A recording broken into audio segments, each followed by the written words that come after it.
maybe I'm a bit jaded as an ex-banker, but I rarely come across people who've got that desire to deliver on purpose and who are so uninterested in hierarchy and status within those organizations. They're just focused on delivery. But you've gone through this journey and you've delivered. There's been results. You've got huge support from some very well-known senior leaders.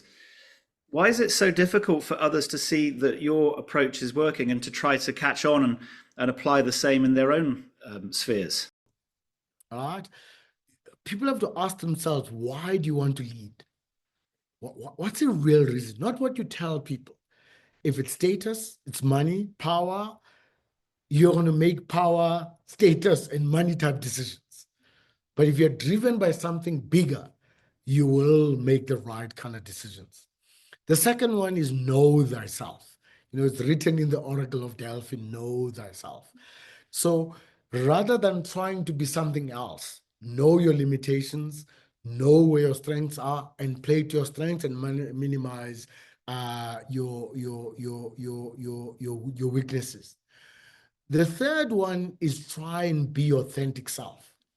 People try and put in a corporate mask of what they think success would look like or success would be acceptable. So I've always backed the trend. I bring my full self to work. I am like this with my friends. I'm like this with my family. I'm like this with my colleagues. I don't want to be something different. And so when I'm on the ground with my team,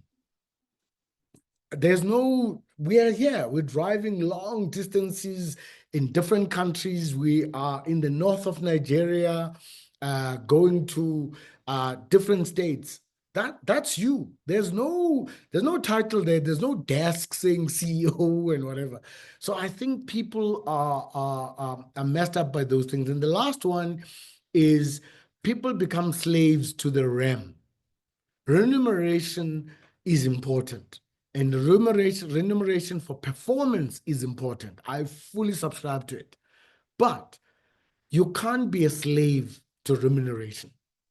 People will say things to me to say, well, if it's not in my KRAs, I'm not going to do it.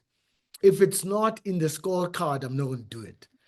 And I say, imagine if you were to run your home on the basis of a scorecard. How would that work for you, right?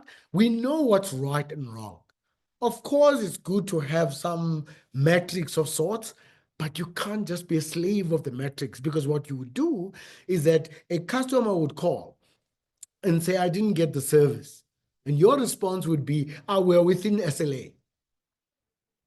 Because you're using a metric that suits you rather than to solve the problem of what the customer is complaining about.